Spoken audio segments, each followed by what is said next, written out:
Power and এক্সপোনেন্টে আগের ভিডিওতে আমরা বেশ কিছু রুলস নিয়ে পড়েছিলাম, আর এই ভিডিওতে আমরা আর দুটো স্পেশাল রুলের ব্যাপারে ডিসকাস করব। তো একটা হচ্ছে যদি কোনো বেস এর পাওয়ার 0 থাকে তাহলে সেক্ষেত্রে কি হয়, আর কোনো বেসের যদি পাওয়ারটা নেগেটিভ থাকে তাহলে সেক্ষেত্রে আমাদের কি কি হবে সেটা আমরা দেখব। সাপোজ এনি বেস, ঠিক আছে, সেটা এ হোক কি এক্স হোক কি যে কোনো নাম্বার ভ্যালু হোক, সাপোজ 90 হোক 1000 হোক, প্রত্যেকের ক্ষেত্রে যদি পাওয়ারটা 0 থাকে তাহলে এটার যে ভ্যালু হবে সেটা সবসময় 1 হয়। ঠিক আছে, তাহলে এটা আমাদের মনে রাখতে হবে, এটা অ্যাজ এ রুল। এবার এটা কেন হচ্ছে সেটা আমরা দেখে নেব। না, সাপোজ আমরা এখানে দুটো সেম বেসের কোনো একটা এক্সপোনেন্ট পাওয়ার টার্ম নিয়ে নিচ্ছি, যেমন 2 পাওয়ার 3। এখন 2 পাওয়ার 3কে যদি 2 পাওয়ার 3 দিয়ে ডিভাইড করি তাহলে আমরা কি পাবো? এখানে দেখতে পাচ্ছি যে এখানে বেসটা সেম আছে দুটো ক্ষেত্রে, এখানে পাওয়ারটাও সেম আছে দুটো ক্ষেত্রে। তাহলে কি হবে, বেস যদি সেম হয় আর এদের মধ্যে ডিভিশন হয় তাহলে পাওয়ারগুলোর মধ্যে হয়ে যাবে সাবট্রাকশন।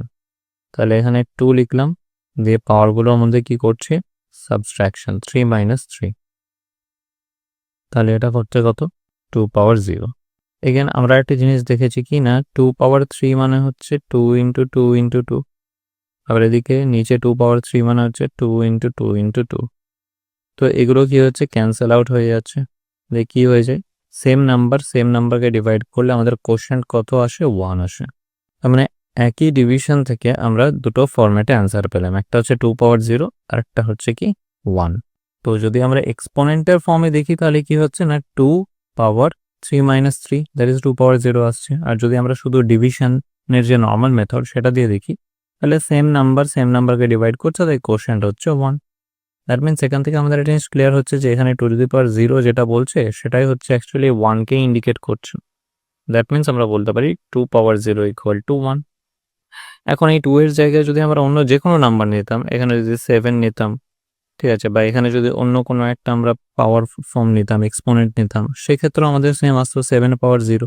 আর সেটারও ভ্যালু এখানে কি হতো, দুটোই সেম আছে, তাহলে দুটো ডিভাইড করে দিলে এখানে কোশ্চেন্ট 1ই আসতো। দ্যাট মিনস 7 পাওয়ার 0 1 হতো। এরকম যদি আমি এখানে 999 নিয়ে নিতাম এই জায়গাটায়, এখানে যদি অন্য কোনো পাওয়ার ভ্যালু নিতাম তাহলেও 999 পাওয়ার 0 আসতো, যেটার আলটিমেট ভ্যালু আসতো কত, 1। তাহলে এখান থেকে ক্লিয়ার যে কোনো ন্যাচারাল নাম্বারের ক্ষেত্রে আমরা কি পাবো সবসময়, না যে কোনো ন্যাচারাল নাম্বারের ক্ষেত্রে এর ভ্যালু কোনো ন্যাচারাল নাম্বার হলে পাওয়ার 0 থাকলে এতে সবসময় অ্যান্সার 1 হবে। বাট যদি এখানে 0 পাওয়ার 0 হয় তাহলে সেটা কিন্তু আনডিফাইন্ড, ঠিক আছে, এটা হয়ে যাবে আনডিফাইন্ড বা ইনফাইনাইট। এটা কিন্তু আমরা কোনো রকমভাবে বার করতে পারবো না, এটাও আমাদেরকে মনে রাখতে হবে। আচ্ছা, এখানে আমরা বললাম natural number, that is positive ইন্টিজার্সগুলোর ক্ষেত্রে। এই জিনিসটা নেগেটিভ ইন্টিজারের ক্ষেত্রে অ্যাপ্লিকেবল হবে, দ্যাট ইজ -10ও যদি থাকে তার পাওয়ারও যদি 0 হয় তাহলে সেক্ষেত্রেও 1 আসবে। সেটাও আমরা এক্সপেরিমেন্ট করে দেখিয়ে দিতে পারবো যে -10 পাওয়ার 2কে যদি আমরা -10 পাওয়ার 2 দিয়ে ডিভাইড করি তাহলে কি আসবে, -10 পাওয়ার 2 কে ডিভাইড করে দিয়ে 1 চলে আসছে, এটা একটা হলো। আর একটা হচ্ছে -10 পাওয়ার 2, -10 পাওয়ার 2 -2 হয়ে যাবে, কারণ এদের এখানে বেস সেম আছে, ডিভিশন হচ্ছে মানে পাওয়ারগুলোর মধ্যে সাবট্রাকশন হবে। That means -10 power 0, that means এটা হয়ে যাবে 1। নেক্সট রুলটা হচ্ছে a⁻n যদি থাকে তাহলে সেটাকে আমরা লিখতে পারি 1/a⁻n। এবার এটা কি বলছে না, বেসের পাওয়ারটা যদি নেগেটিভ ফর্মে থাকে তাহলে সেই বেসটা অ্যাকচুয়ালি কি হয়ে যাবে, ডেনোমিনেটরে চলে যাবে, তখন পাওয়ারটা আবার ডেনোমিনেটরে গেলে পজিটিভ হয়ে যাচ্ছে। এবার এটা আমরা এক্সাম্পলের থ্রু বুঝবো যে এটা কি করে অ্যাকচুয়ালি হচ্ছে। তাহলে এটাকে আমরা কি লিখতে পারি, এখানে বেসটা কি হবে, বেসটা সেম আছে দেখতে পাচ্ছি, যদি সেম বেস হয় তাহলে এখানে যে পাওয়ারগুলো আছে 0 আর এখানে 3, এদের মধ্যে কি হবে, ডিভিশন হয়ে যাবে। তাহলে এটাকে আমরা দুভাবে লিখতে পারি, একটা হচ্ছে 2 পাওয়ার 0/2 পাওয়ার 3, আর একটা হচ্ছে এটাকে আমরা এভাবেও লিখতে পারি, সেটা হচ্ছে 2 পাওয়ার 0 - 3। এখন 2 পাওয়ার 0/2 পাওয়ার 3, এখানে একটু যদি আমরা ভালো করে নোটিস করি, একটু আগে আমরা বললাম কি, যে কোনো বেসের পাওয়ার যদি 0 হয় তাহলে তার ভ্যালু হয়ে যাবে কত, 1। তো এখানে আমরা পেয়েছি কি 2 পাওয়ার 0, তাহলে আমরা এখানটাতে এটা 1 লিখতে পারি, আর নিচে হয়ে যাচ্ছে 2 পাওয়ার 3।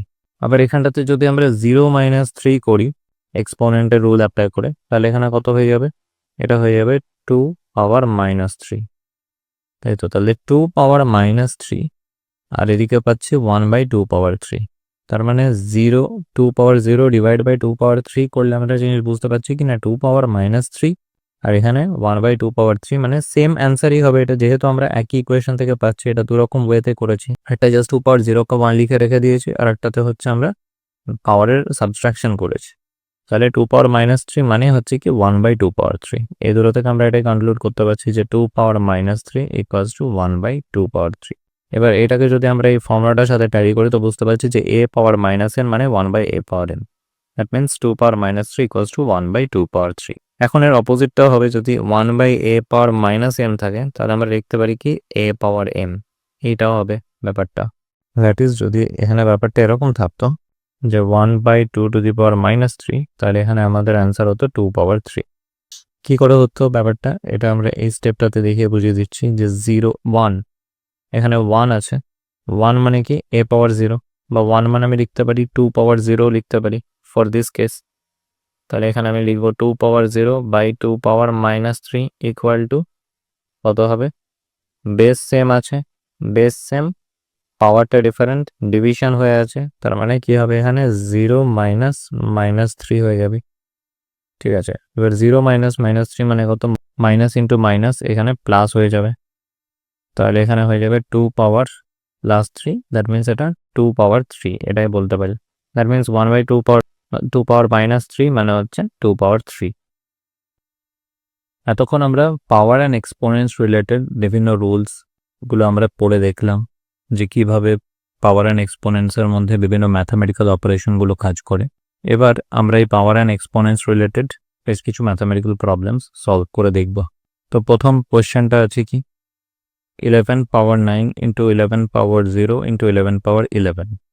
তো এখানে একটা জিনিস আমরা ক্লিয়ারলি নোটিস করতে পারছি কি প্রত্যেকটাতেই বেসটা আছে সেম, আবার বেসগুলোর মধ্যে কি হয়ে আছে, অপারেশন হয়ে আছে মাল্টিপ্লিকেশন। তাহলে এটা তো কনফার্ম আমাদের যে বেস সেম, তাদের মধ্যে মাল্টিপ্লিকেশন আছে, দ্যাট মিনস পাওয়ারগুলোর মধ্যে হয়ে যাবে কি অ্যাডিশন। তাহলে আমাদের এখানে সলিউশন কিভাবে হবে না, সেম বেসটা লিখলাম, এবার হচ্ছে ডিফারেন্ট যে পাওয়ারগুলো আছে 9 0 আর 11, এদের মধ্যে কি করব, এদের মধ্যে করে দেবো অ্যাডিশন। তাহলে এখানে কত আসবে, 11 থাকছে এটা, আর এখানে 9 + 0 + 11, দ্যাট ইজ এটা হয়ে যাবে 20। তাহলে আমার এখানে অ্যান্সার হচ্ছে কত, 11 টু দি পাওয়ার 20।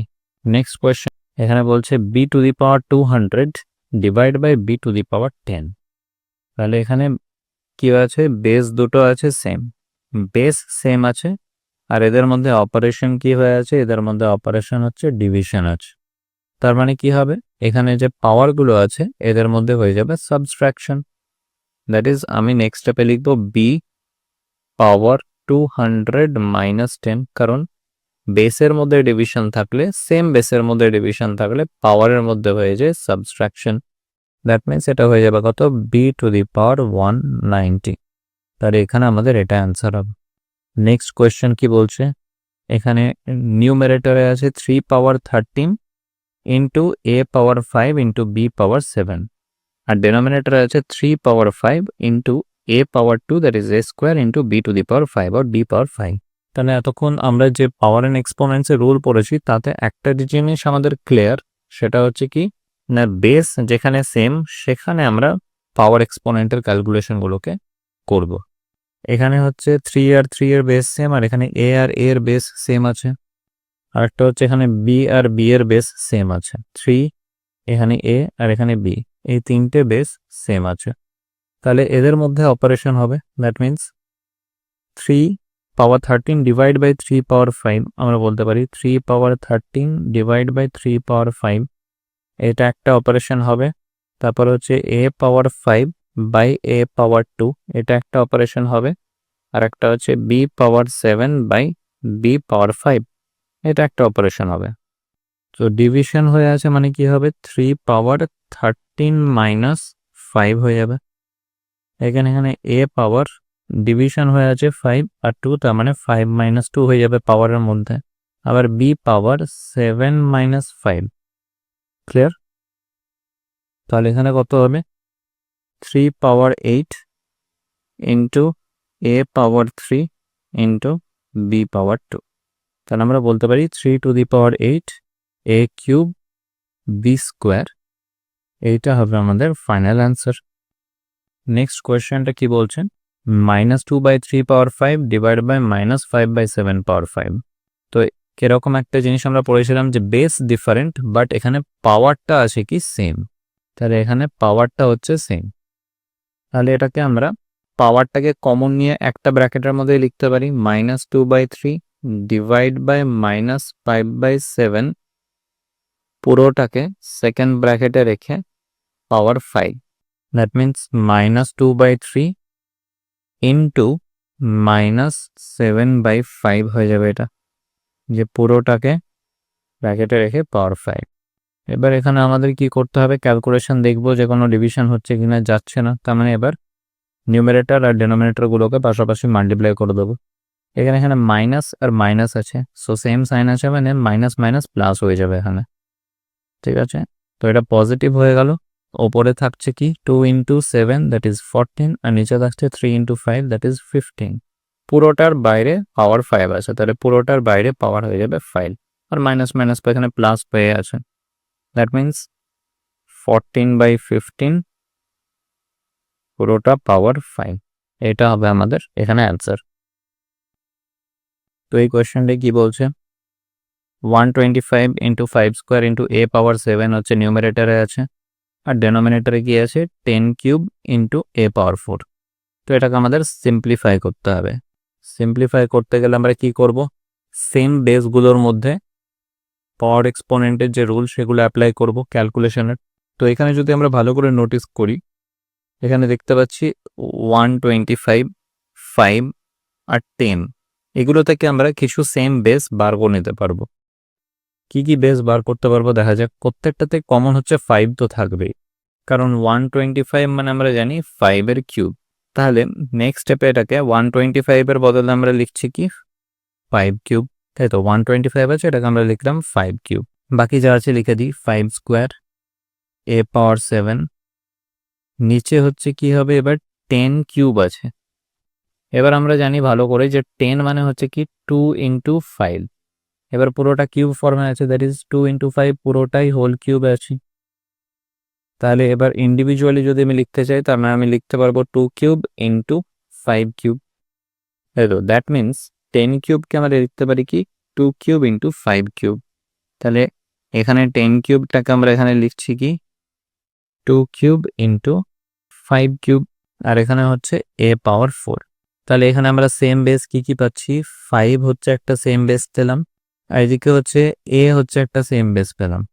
তাহলে এখানে কি পাবো, ক্যালকুলেশন করব সেম বেসগুলোর মধ্যে 5, এখানে দুটো মাল্টিপ্লাই হয়ে আছে, তার মানে এদের পাওয়ার দুটো অ্যাড হয়ে যাবে 3 + 2, আর একটা 5 দেখতে পাচ্ছি নিচে ডিভাইড হয়ে আছে, এর পাওয়ার 3 আছে, তাহলে এই পাওয়ারটা মাইনাস হয়ে যাবে। তাহলে আগেরটাতে 3 + 2 হয়েছে, এটা থেকে এবার -3 করে দিলাম। তাহলে আমার এখানে পুরো 5 এর ক্যালকুলেশনটা আমি এইটাতে লিখে ফেললাম, এই পুরো 3টে 5 এর যে পাওয়ার এক্সপোনেন্ট রুল বেসিসে যে ম্যাথামেটিক্যাল ক্যালকুলেশন হবে। নেক্সট হচ্ছে সেম বেস আছে কিসের দেখছি a, তাহলে a হচ্ছে পাওয়ার 7, এখানে পাওয়ার 4 ডিভাইড হয়ে আছে, তাহলে এখানে এটা কি লিখবো, এখানে লিখবো a পাওয়ার 7 - 4, ডিভিশন থাকলে পাওয়ার সাবট্রাকশন হয়। আর একটা হচ্ছে আমাদের এখানে আছে কি 2 কিউব, যেটার আর কোনো সেম বেসের কোনো নাম্বার নেই, দ্যাট মিনস এটাকে নিচে 2 কিউব ফরম্যাটে রেখে দাও। এবার নেক্সট হচ্ছে এদের পাওয়ারের ক্যালকুলেশনগুলো দেখে নিই।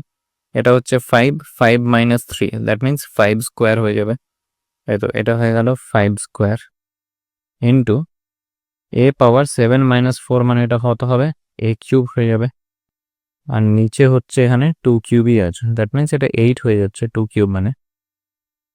ওপরে 5 স্কোয়ার মানে হচ্ছে 25 ইন্টু a কিউব বাই 8, তাহলে এটা হবে আমাদের ফাইনাল অ্যান্সার। তাহলে এই ভিডিওতে আমরা পুরোপুরি পাওয়ার অ্যান্ড এক্সপোনেন্টের সমস্ত কনসেপ্ট দেখে নিলাম এবং সেটার ম্যাথামেটিক্সে কিভাবে আমরা অ্যাপ্লাই করছি সেটারও পুরো বেসিক আইডিয়াটা নিয়ে নিলাম।